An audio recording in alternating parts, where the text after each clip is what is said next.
محترم سامعین، اللہ تبارک و تعالی رمضان المبارک کے مہینے کا تعارف کراتے ہوئے قرآن پاک میں ارشاد فرماتا ہے، شہر رمضان الذی انزل فیہ القرآن۔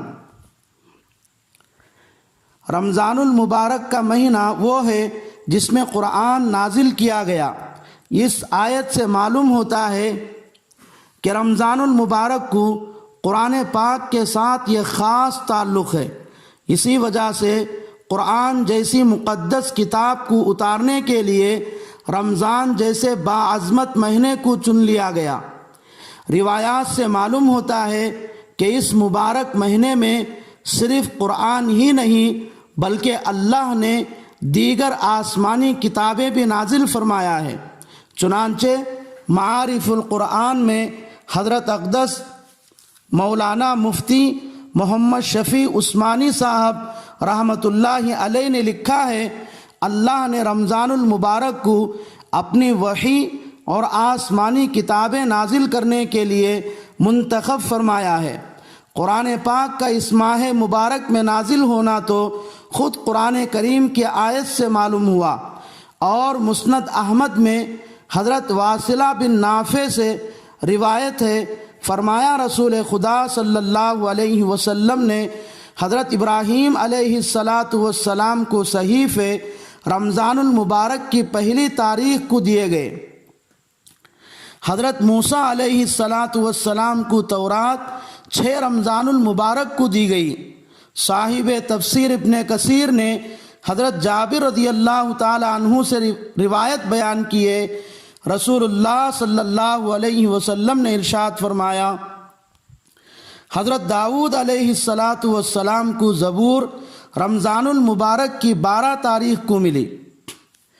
حضرت عیسیٰ علیہ السلام کو انجیل 18 رمضان کو عطا ہوئی، اور مسند احمد کی روایت میں حضرت عیسیٰ علیہ السلام کو انجیل 13 رمضان کو دینا بیان کیا ہے، اور قرآن پاک 24 رمضان کو نازل کیا گیا۔ شیخ الحدیث حضرت اقدس مولانا محمد زکریا صاحب رحمۃ اللہ علیہ فرماتے ہیں کہ حضرت جبرائیل علیہ السلام ہر رمضان میں حضور صلی اللہ علیہ وسلم کو پورا قرآن مجید سناتے تھے، اور بعض روایتوں سے معلوم ہوتا ہے کہ حضرت جبرائیل علیہ السلام حضور صلی اللہ علیہ وسلم سے قرآن سنتے بھی تھے۔ علماء اکرام ان دونوں روایتوں کی وجہ سے فرماتے ہیں کہ رمضان المبارک کے مہینے میں قرآن پاک کا دور کرنا مستحب ہے۔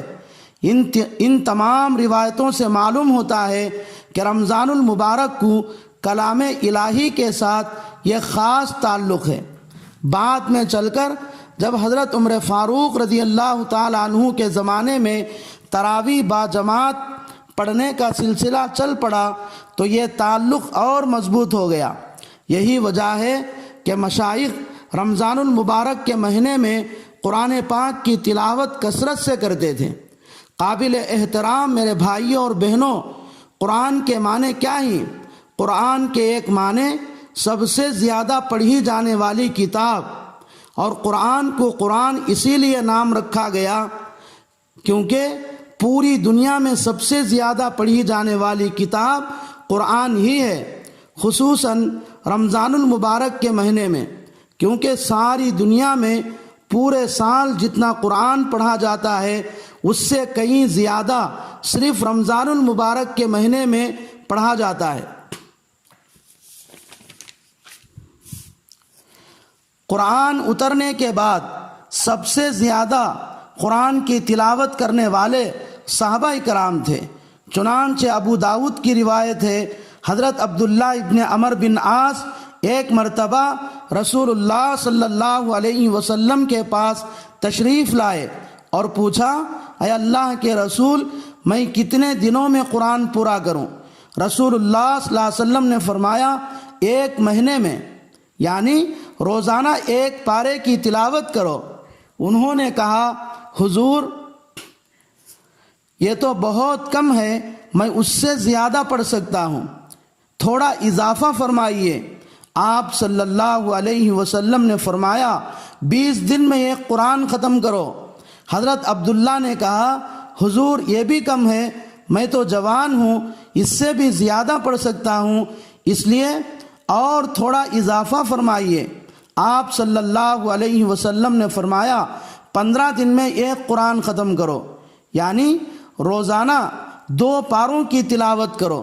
لیکن حضرت عبداللہ پھر تھوڑا اضافہ کرنے کی درخواست کی۔ آخر کار ان کو 3 دن میں ایک قرآن مکمل کرنے کی اجازت مل گئی۔ سامعین اعظام، صحابہ اکرام کو تلاوت کا اتنا اہتمام تھا کہ سفر کی حالت میں بھی قرآن کی تلاوت نہیں چھوڑتے تھے۔ بخاری شریف کی روایت میں ہے ایک جنگ کے موقع پر صحابہ اکرام حضور صلی اللہ علیہ وسلم کے ساتھ سفر میں تھے۔ راستے میں ایک جگہ پڑاؤ ڈالا۔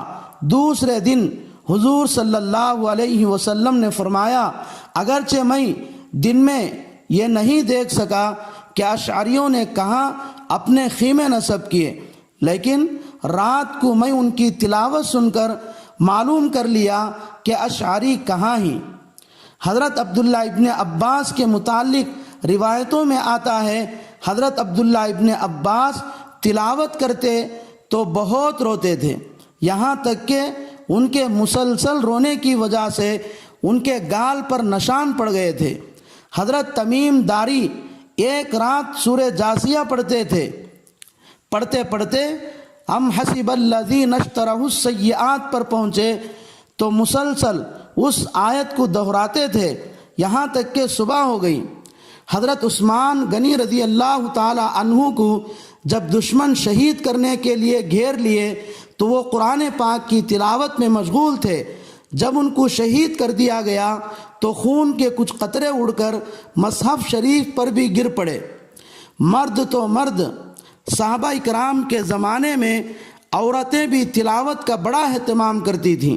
چنانچہ حضرت عباد بن حمزہ رضی اللہ تعالی عنہ فرماتے ہیں کہ میں حضرت اسماء کی خدمت میں حاضر ہوا تو دیکھا کہ حضرت اسماء قرآن پاک کی تلاوت میں مشغول تھیں۔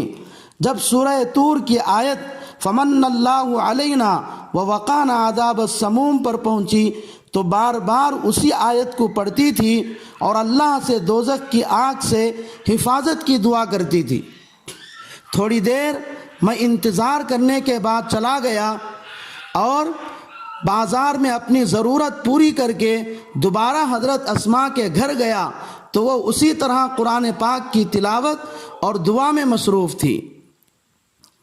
تو صحابہ اکرام کو قرآن پاک سے یہ خاص تعلق تھا جس کی وجہ سے دن رات